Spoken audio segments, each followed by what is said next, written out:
West Bond Street, Suite 200.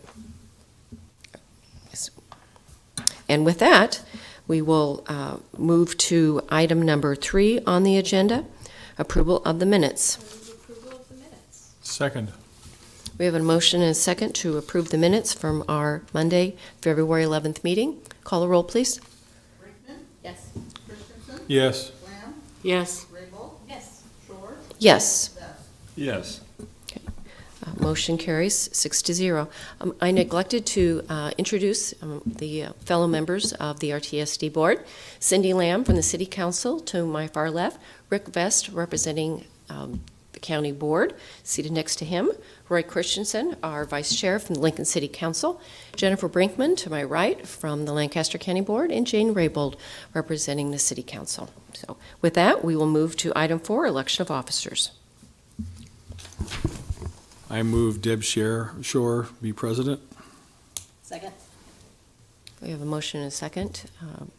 It has been my honor to serve as chair. I've made it clear that this is my last term on the Lancaster County Board and would be honored to serve in this role for the next year or two and then turn that over to someone else as I head towards my county board retirement. So, as I said, it's been a pleasure to serve. Complex projects are in the works, and relationships built have been beneficial. So, thank you. Would you call the roll, please? Christensen? Yes. Lamb? Yes. Rabel? Yes. Shore? Yes. Best? Yes. Brinkman? Yes. Motion carries 6-0. Is there a motion for vice president? I'll make a motion to nominate Jane Raybold as Vice President of RTSD. I would second. Thank you, and I would say I accept, and I appreciate Deb and her service, and I love your idea of rotating the chair. It's something that we've been doing on the City Council and on the City County Commons meetings. We rotate the chair from being a City Council member to a County Board member, and it's something that I'm really happy to see that they've started that tradition on the County Board as well. So I think it's a very good idea. Any other discussion? Call the roll, please. Lamb? Yes. Rabel? Yes. Shore? Yes. Best? Yes.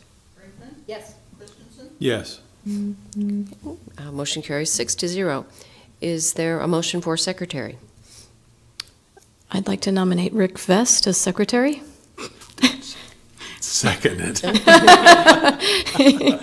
Means you have to sign multitude You don't do documents. anything besides sign things. Oh, well. Okay, we have a motion and a second to have Rick Vest serve as our secretary. Call the roll, please. Rabel? Yes. Shore? Yes. Best? Yes. Brinkman? Yes. Christensen? Yes. Lamb? Yes. Congratulations. Motion carries 6-0. Okay, continuing on, item 5, report statement of financial activity. We have Mr. Ron Rohde and Mr. Dennis Meyer.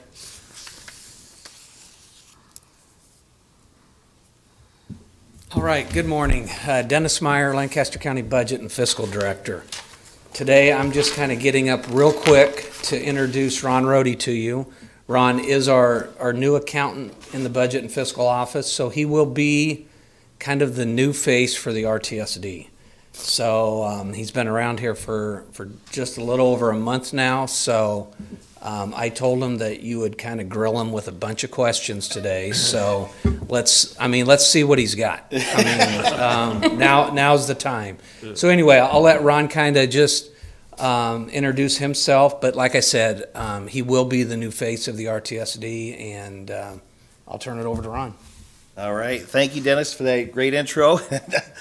Ease it on the grilling. I'm just like a month old here, so no, I appreciate it, and I look forward to serving the RTSD and the Lancaster County Board. Just to give you a quick little background on myself, then we'll jump into the financial activity. I grew up on a farm in northeast Nebraska. My family, my wife and kids have been in Lincoln since '02. I do have an accounting and an MBA, so glad to use some of that here. The last 28 years I've been in the private sector, so glad Dennis and the team chose me to take over for Liz Thanel. She's been a legend, and she's in that position with the county for 42 years. I think the last 6 years with Dennis. So I'm following a legend, but I got 2 weeks to learn from her, so I was. Well, that's grateful for what that. did it the last 6 years. Yeah, exactly. So looking forward to that and working with Roger and the RTSD and then Dennis with the Lancaster County Board.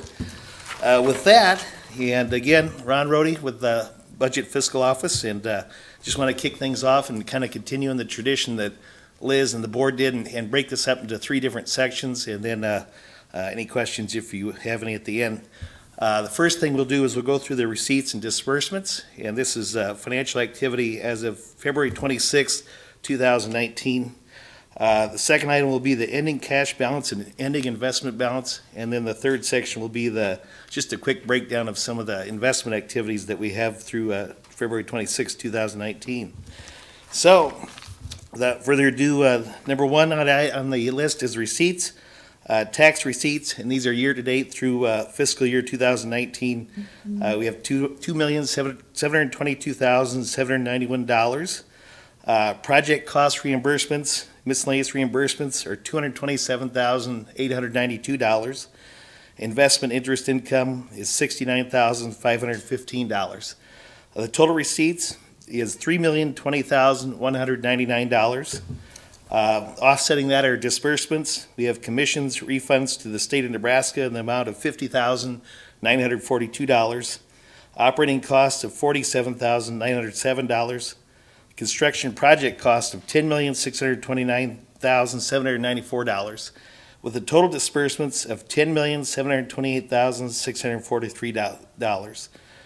The second item is the ending cash balance and then the ending investment balance.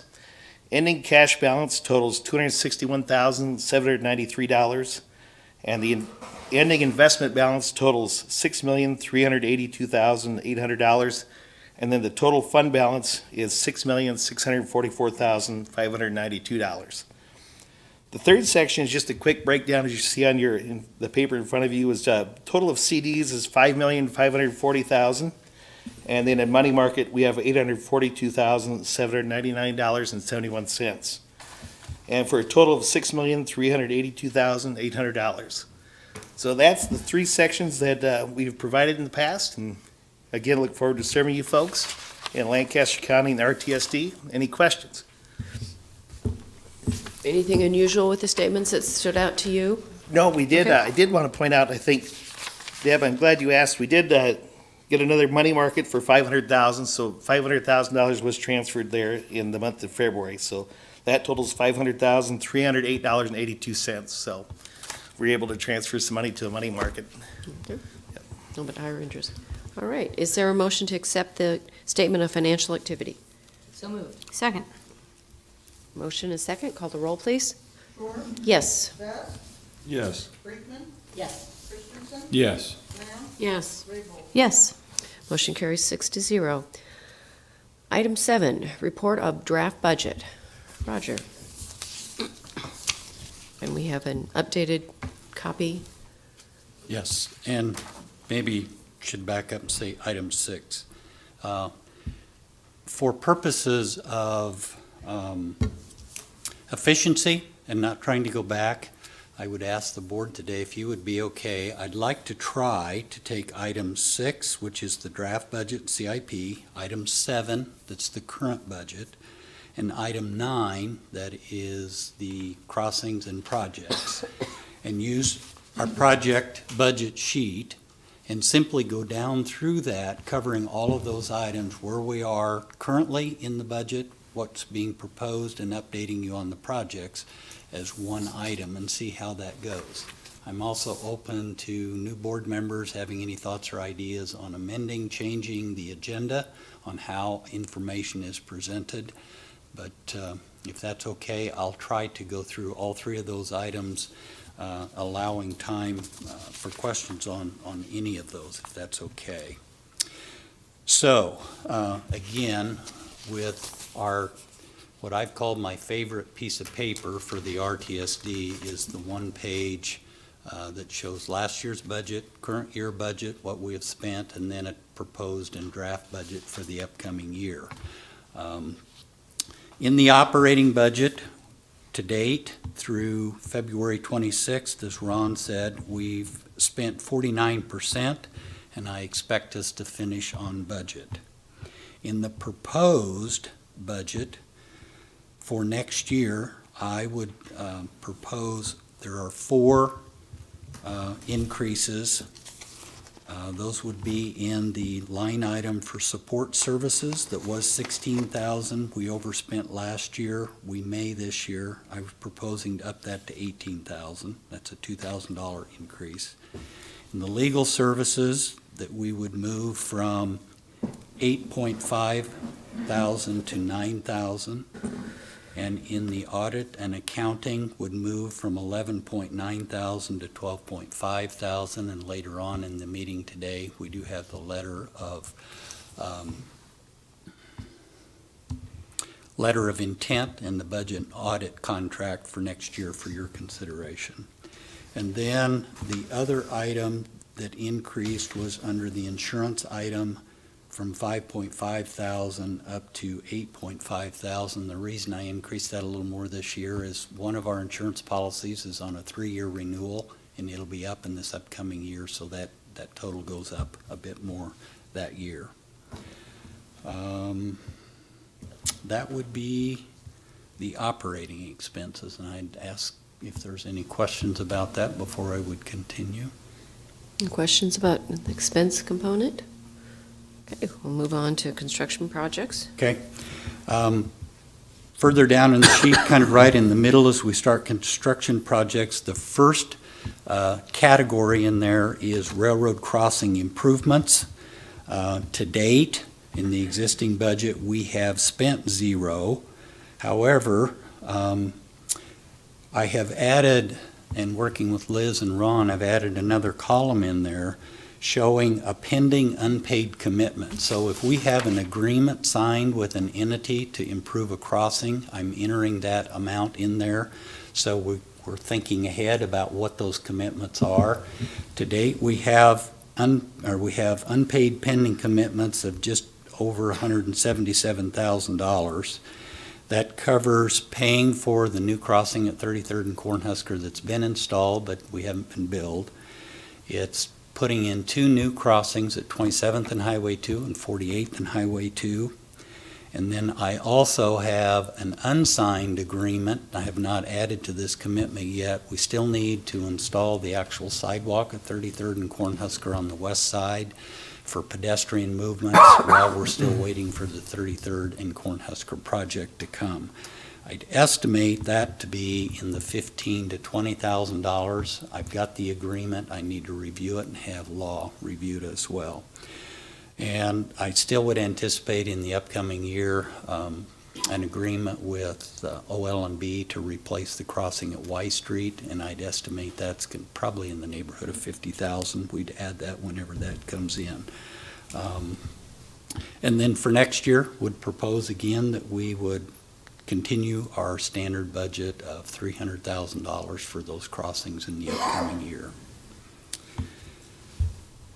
Okay, any questions on those crossings? We will cover some other crossing projects as we go down through the individual projects. Okay. Seeing none, as we look at the next group of projects, the first one on there is OPPD at 91st and Yankee Hill. We had budgeted $10,000 in case there were any remaining dollars or costs that came in. The city has completed the Yankee Hill project, and I think we've been billed that $10,000 will not get spent, and I don't propose to budget anything next year for that. We'll say that's done. Next one on the list is the Salt Creek Railroad Underpass with the NRD.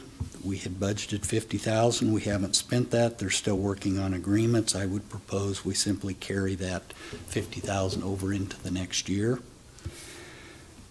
Miscellaneous engineering, $100,000. We spent just a little over $5,200 and may spend just a little bit more. That's the line item in which we paid for the reevaluation of the quiet zone in Waverly, and Shimmer and Associates did a good job and finished under budget on that. There may be a few bills, but that will. And my proposal would be to continue budgeting $100,000 next year for miscellaneous engineering. The next item is emergency and safety. Typically, we budget $100,000. We haven't spent any of that this year and would propose to carry that over for next year the same. Okay, 33rd and Cornhusker BNSF crossing. So I'll slow down here for just a minute. And for anybody that doesn't like paper, I'm sorry. You have some handouts. We've had quite a bit of activity.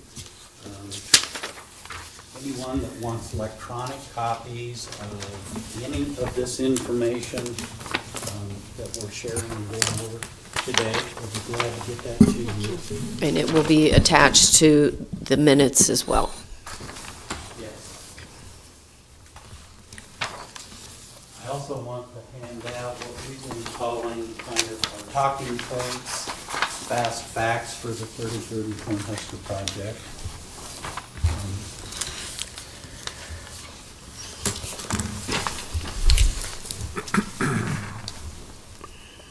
This Humphrey is here in case I get into trouble.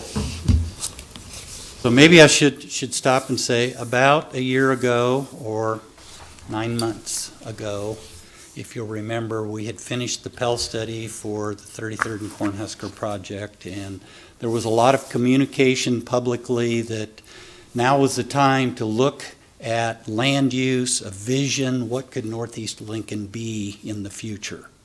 And that's what the RTSD did. You as the board said, let's kind of put a hold on our project moving ahead. We partnered, signed an interlocal agreement with the city of Lincoln to really do two things, to do a sub-area plan, to look at land use and future vision, and also a corridor study, and that would cover from about 11th Street all the way out to 56th Street. So, over the course of the last 9 months, I think we did what the community asked us to do. Unfortunately, as the sub-area plan came forward, you had to show a transportation alternative on that, and the one picked had the connection from Adams Street over to Cornhusker, and it ends up being on top of a couple of businesses, Virginia's, also Lincoln Tent and Awning. To make a long story short, there was so much confusion about the sub-area plan and what it was and wasn't. It was really being misconstrued as if we approve this sub-area plan, we're approving that alignment. And that just simply wasn't true. If we approve this land use or this sub-area plan, it will change the zoning. It does not. But I also can understand if I were a property owner out there and saw a drawing with a transportation alternative on top of my business, and that was approved as the sub-area plan, it could add credibility. That's going to be the selected alternative. So, because there's actually 7 alternatives being considered, I think 3 of them fall off pretty quickly because they are exponentially more expensive than the 4. What I would tell you today is there are 4 alternatives for the RTSD project that meet purpose and need. All 4 of those are shown in the handout that I gave you called Fast Facts. So the city, and several of you are part of that, chose to take the sub-area plan, put it on pending, indefinite, and wait for the RTSD project to continue forward to analyze all of the impacts for those 4 alternatives. We would hope to do that. I would hope to have that done by mid to late summer, but certainly by the end of the year. The goal is for the RTSD project through Tier 2 screening, looking at costs, social impacts, environmental impacts, noise, air, businesses affected, residential property affected, all of that information taken into account, and that by late spring, early summer, we will have analyzed those 4 alternatives and go back to a public meeting showing the public those alternatives and the pluses and minuses of each of those alternatives. They again get to weigh in, and then we take their information and we coordinate, collaborate with Federal Highway Administration, Nebraska Department of Roads, ourselves, you all, both as RTSD board, perhaps as city council as well. And my hope, my goal, typically when a project like this moves forward, out of those 4 alternatives or a modification of those, one of them will rise to the top as being meeting purpose and need, either having the least impact to the most components, and be a selected single alternative. With that in place, we assume we get to that point, and that's part of what our job and our consultant's job is to go through that, would be at that point if we have a single alternative, and it's not significantly different than any one of the 4, the sub-area plan would have the new transportation or the selected transportation drawn on it. Council could take it back off pending, have public hearing, and act on it. If the alternative is different and it causes a change to that sub-area plan, then I would expect that that sub-area plan and that information would go back through public process, going back to Planning Commission, coming back through the public hearing process to City Council. And I'm leaving out RTSD board, but clearly you as a board need to be comfortable with the alternative that we would be selecting to move ahead. And an alternative is also a no-build alternative, in addition to those 4 there. So lots of analysis, information. We'll continue to stay on top of our public outreach. We've added additional people to our advisory committee. We have a meeting coming up, and there will be another advisory committee meeting at least a month before that public meeting. Our goal is to continue and try to help people understand that this isn't the final alternative, and we've got more work to do. The heavy-duty Tier 2 screening. With that completed, then we would move into the 3rd phase of the current contract that we are working on, which would be heavy-duty NEPA analysis of the preferred or the single alternative, and enough preliminary engineering to be able to really analyze exactly the impact to individual properties. That would be the following year. And then, so this is about a 3-year process of finishing our Tier 2, in the heavy NEPA for a year and some preliminary engineering. And at that point, then we would go on and do enough additional preliminary engineering to create a draft environmental impact statement. And then there's probably 6 months to a year of back and forth between Federal Highway, MDOT, and the RTSD on that document to be approved. Is there any questions right now with what Roger's gone over with regards to 33rd and Cornhusker and the handouts provided?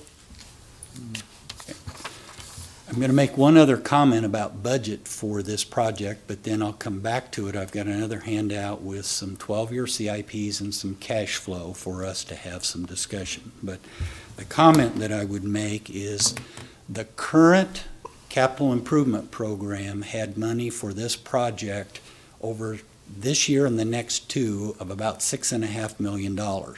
Part of the money we have in this year isn't going to be expended, needs to be carried over, but we're going to need to do some additional heavy lifting in the first year, so I'm going to move some money back. So there was $6.5 million in 3 years, and the budget that I'm proposing for you increases the second year and reduces the third year, but altogether then the 2 years will still have the same $6.5 million. So I carried some over and I brought some back to leave it the same, and we can see that when we get there. Okay, so that's 33rd and Cornhusker. Hickman is on this list. It shows $0, but Hickman's quiet zone will be coming up for reevaluation in 2021. So when we look at the CIP, I put $15,000 out in the second year of the CIP for that reevaluation. The next one is OPPD at 84th Street. It's 0 on this because I'm not proposing any money in the first year, but it is out in year 3 of the CIP. That would be if and when 84th Street gets widened and improved and we need to do additional safety equipment like lights and gates. So I will continue to move it out, but keep it in the CIP, usually out in that year 3 until a project starts moving forward. That's why it's on the list. The next one is Salt Creek Levee north of A. That's an NRD project again. We've expended 0 in the existing budget. I'm proposing to carry the 50,000 over. They're still working with the railroad trying to move that ahead. Next project is South Beltway. We expended the $10 million, and that is the completion of the RTSD's commitment to the city for assisting for the South Beltway. There won't be anything budgeted in next year or proposed future. Southwest Lincoln Quiet Zone, I'm just proposing to carry that 25,000 over so that we have something if we move ahead. Okay, and the next one is the Hastings sub relocation. We've spent just a little bit of money communicating and working with the railroad. If you remember, we kind of put that project on hold. We did the quiet zone evaluation. It seemed fairly expensive. You still had trains, so the question was, could that line be rerouted through Hobson Yard and reconstructed and the line through the neighborhood abandoned? So we kind of put that on hold. We didn't show any money into the future, and when we get to the CIP sheets, I will show you what I have chosen to do for discussion purposes is I have put the relocation of Hastings Sub back in the 12-year CIP with costs to do that and then run some cash flows on that so we can see how that affects the bottom line. And again, we'll go over that after we get through this list. So, but for this upcoming year, I'm just proposing to carry over and continue the 100,000 that's in there. OPPD at Pine Lake. The city has been working on Pine Lake Road from east of 56th Street all the way over to Highway 2. Their plan is to complete that project this summer. I think it's open north-south and a piece of it east of 70th Street. OPPD has been working with the city, and I believe they have an agreement in concept for the cost and the installation of a new railroad crossing with gates and lights there where OPPD crosses Pine Lake Road. Hopefully, they will get that installed this summer. I'm kind of doubting that we'll receive a bill or anything from the city prior to the start of the next year, so I am just simply proposing that 600,000 that's in there would be carried over and propose 600,000 for next year. The Jamaica Trail North, to date, we had budgeted $600,000. To date, we've spent $198,500. That was to cover the design costs. The Parks has an engineering firm doing that design. They plan to bid to construct the project to construction in July of this summer. So I am proposing that the RTSD, the rest of the RTSD's commitment would be $401,500. I'm rebudgeting that for next year. West Widstruck, we haven't spent anything this year. We've kind of been on hold. We do have a final report from our consultant. That report is currently being reviewed by the county engineer's office. There are 3 or 4 options in there. We haven't had any positive feedback from the railroad on which they prefer, so my plan was to get back together with the county engineer after they've had time to review that and discuss what those options are and whether or not they're interested in moving ahead or what additional communication we need to have with the railroad. So I have carried over the nominal $25,000.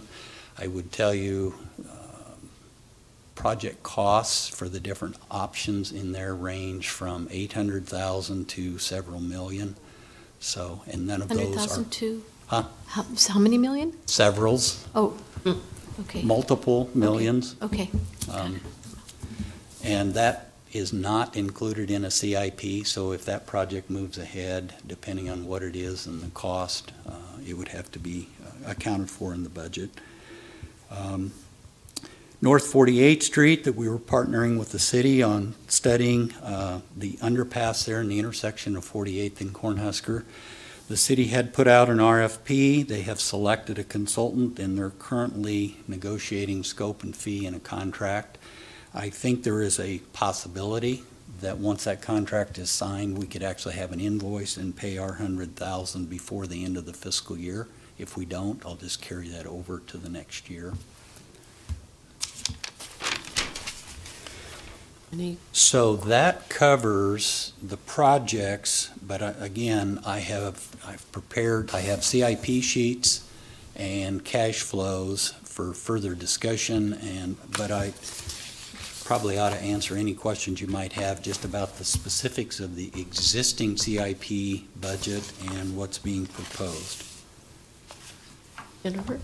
I want to talk about what you mean by carryover. You use that phrase Okay. several times related All to right. projects, and if we have levied property taxes and taken that money in and then budgeted to spend it, are you talking about levying additional money and creating sinking funds for each of these projects? So No. what do you mean by that? The RTSD, any money unexpended in a capital year or in a fiscal year does not stay appropriated or carry over. It just goes back into the cash fund. So if you want or need the same amount of money for the project the next year, you have to rebudget. So when I say carry over, it's taking what was budgeted this year and rebudgeting for the next year.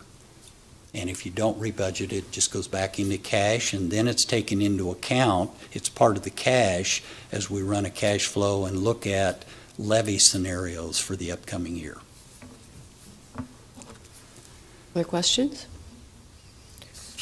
Okay, do you want to move to the CIP then? or- Sure. Would you take one and just pass Sure. that down? What I really did is I ran 2 CIPs with Hastings relocation added back in.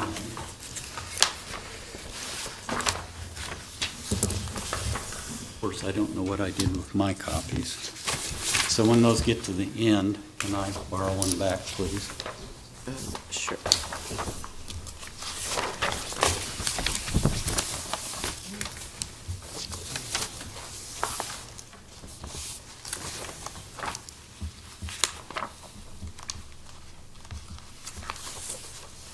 And the First one that was handed out has a magic marker at the top that says Hastings added at 100%.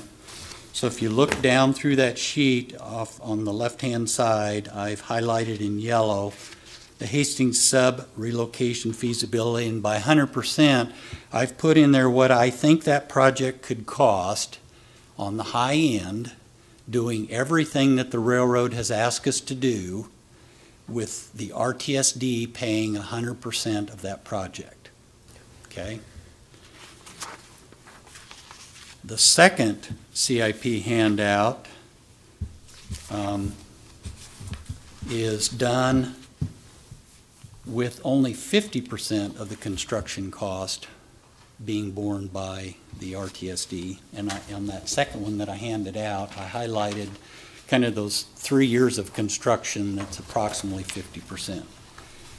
And then what I've done to each of those scenarios, each CIP scenario has 2 cash flows attached to it.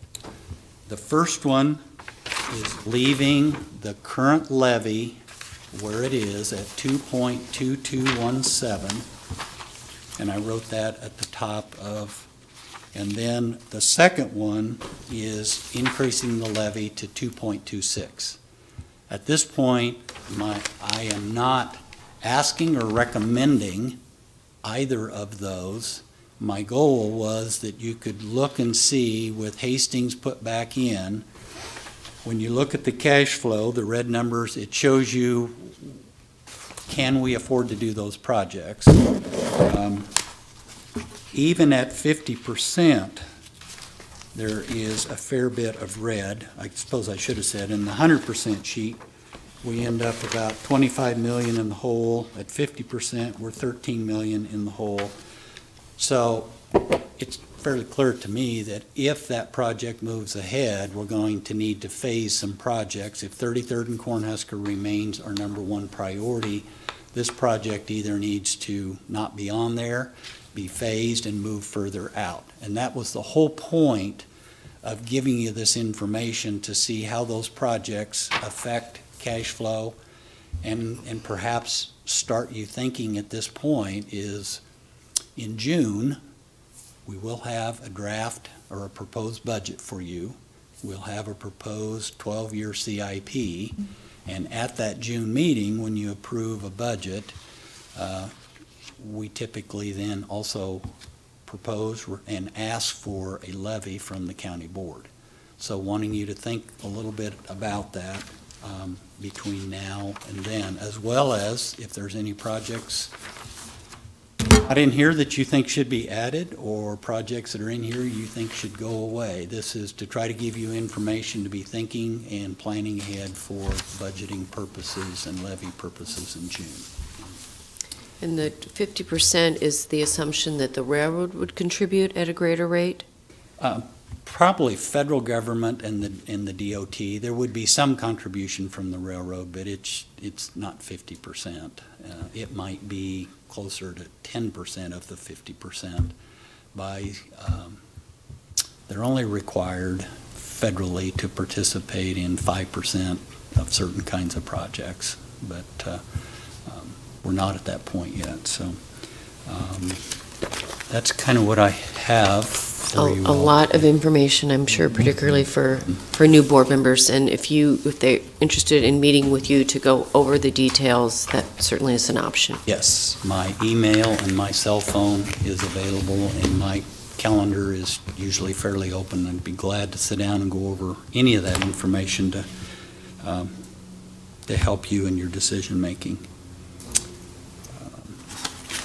Proposed budget at our next meeting, and then the final levy will be set at the September board meeting. You'd make a request with the budget typically in June, but then the county board would set the levy in their August meeting, and we'd reapprove that one way or the other in the September RTSD board meeting. Okay, questions? Rick? I guess just one thing I think I'd like to clarify, Roger. Okay. The 10 million for the Saltillo Road improvements, am I saying that correctly? We've already paid out 10 million. That's money's been collected and spent. I can go back to the line on it. He means the South Beltway. South Beltway, yeah, sorry. I Yes, thought I was. actually, Go on. yes. The RTSD in the summer, late fall of 2017 and 2018, the RTSD by interlocal agreement transferred $10 million each of those years to the city for the South Beltway. And part of and that helped the city cap their costs at something less than 20% of the proposed Beltway. Our commitment is done, and the city's commitment, I think, will be done in the next year, and then they are hoping to start turning dirt on the South Beltway in the spring of 2020. But we paid up front, and that helped cap the future costs. Okay, so then when that project goes forward and they making the improvements to the crossings that they need to get it done, they won't be coming back to us and saying, we just found out that it's not 10, it's. No, our We're done. our commitment was for a set amount of money.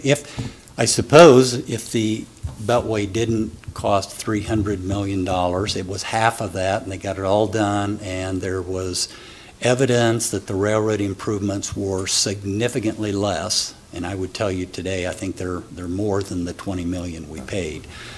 There's some language in there that some corrections could be made, but the plan is they don't come back and ask for more. Okay, thank you for clarifying Yeah. that, Roger. All right, any additional questions on information? If not, we will move on to consideration of letter intent for budget and audit. Okay, and we did have that attachment on the website. This is the continuation of using HBE as our audit and budgeting firm. They've been with us a long time. Tony Jarina is here in case you have any questions. As I said, in the budget, we budget there a modest increase from $11,900 to $12,500. That's what's proposed in the budget. Tony can give you a quick overview of the efforts and the things that they do on behalf of the RTSD, but I have appreciated the work that they do, and I'm very comfortable with the information and the results. So. Thank you. Tony Jarina from HBE, here to present our engagement letter for accounting services for the upcoming fiscal year, June 30th, 2019, and budget services for the year 2020. This engagement letter covers two services. It will be the audit of your financial statements for the year ended June 30th, 2019. It will also include our assistance in the preparation of your budget for the year 2020. We will also be here at the board meetings, and we will be happy to answer any questions that come up to us, and it's been a pleasure to serve you throughout all the years, and we thank you for your service. Thank you. Any questions for Tony? Seeing none, is there a motion? Before you, Oh. actually, I just would also add, I did have that contract and paperwork reviewed by Dennis Meyer in the county's office to make sure that he was comfortable as well, that this is typical, appropriate, and within the range it should be. All right. Is there a motion to approve the letter of engagement? So moved. Second. Call the roll, please. Best, Yes. Brinkman, Yes. Christensen, Yes. Lamb, Yes. Raybold, Yes. Shore. Yes. We'll look forward to another year. Thank you very much. Thank you. Final item, non-agenda items for public comment. Is there anyone wishing to make public comment at this time? Did want to take the opportunity to introduce our new county treasurer who's in attendance today, Rachel Garver. Thank you for sitting in and hearing about the details, particularly on the financial side of the district. Seeing no one else, I will note. He wants to say something more. Oh, seeing no one else other than Roger. I do have three quick items that I wanted to cover with the board today. First one is this afternoon, LB 401, the legislative bill has public hearing, and that bill has to do with the Midwest Interstate Passenger Rail Commission. The state of Nebraska, it's a 9-state commission, and the state of Nebraska has been a part of that, but there was specific action taken by the legislature a year ago to remove them from that commission. It only costs $15,000 a year to belong to that commission, but it was being removed, and Senator Quick has put a bill in. I've been asked to testify in support. I think clearly the commission itself doesn't require the state or anyone else other than the $15,000 to do a project, but it asks us all to coordinate, to collaborate, I think, to consider, are there ways to make passenger rail more efficient, more attractive, more safer and efficient? I think that fits with the priorities and the mission of the RTSD.